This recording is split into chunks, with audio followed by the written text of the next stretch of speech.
Hey everybody, welcome back. This is Lane and this is the second video on the channel. And today I want to talk a little bit about who I am, what I'm currently doing, what my goals are, and what I can offer people. So my name is Lane and I currently am a real estate agent. I help fix and flip investors, and I am also a quality assurance tester at a home improvement bank.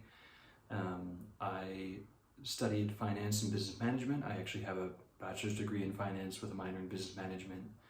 I graduated last year, and my goals are to build a business to replace my income, because I have always wanted to build things.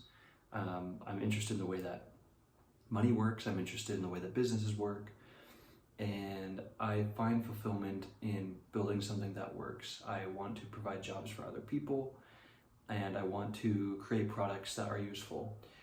And so my goal is to ideally be able to do $150,000 a year, at least starting in my business.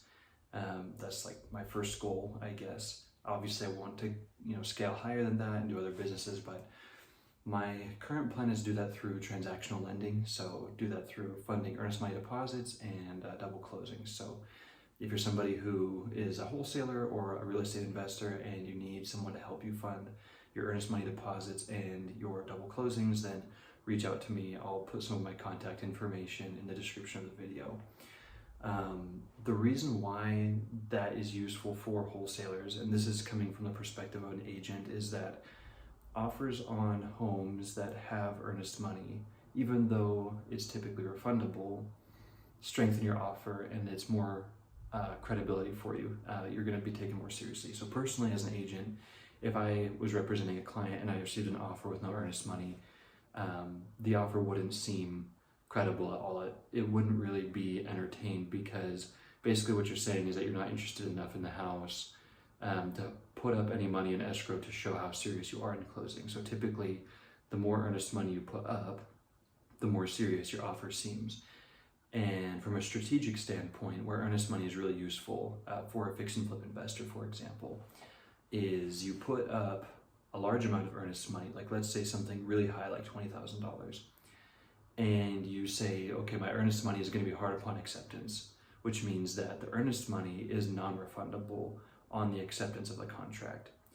And what that does is it allows you to put in an offer that is lower than what the seller might typically accept, but because your earnest money is hard and it's non-refundable, they get that earnest money if you don't perform on the contract and if you don't follow through and purchase the house.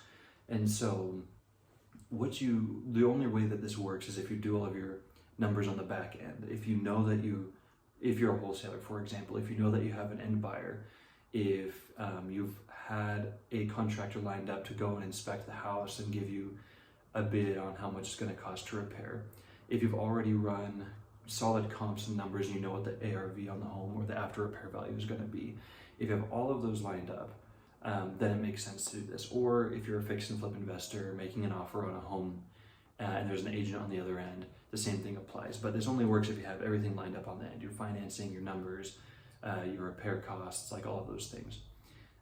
But in the case of a wholesaler, if you offer earnest money, it is security for the seller. They feel like this person is invested in the transaction.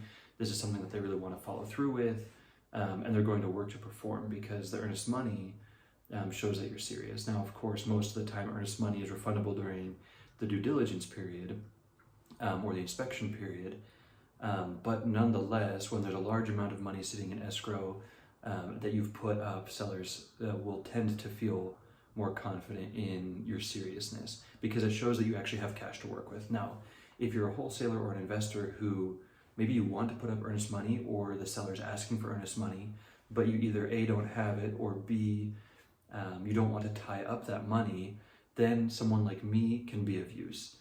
What I can do is I can put up the earnest money for you, of course under the terms that it is refundable, because that's the only way that I can secure those funds.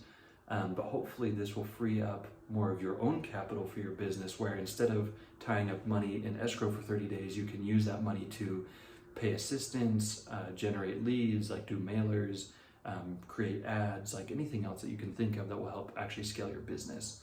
And let me take on that earnest money role. Of course, I would want a fee for providing that service, but that's something that I will talk about with you. It's something that we can work out together because it has to make sense for both of us. And so that's a little bit about who I am and what I'm doing and what my goals are. What I can offer besides the earnest money is I'm also a pretty good transaction coordinator. So if you're outside of the state and you want somebody to help keep track of the deadlines, make sure that documents are getting to where they need to on time, communicating with title companies, all of that is what I specialize in, both as an agent and as a transaction coordinator. And so I'm happy to help anytime. Reach out to me, like, comment, and subscribe, and you'll see me in the next video.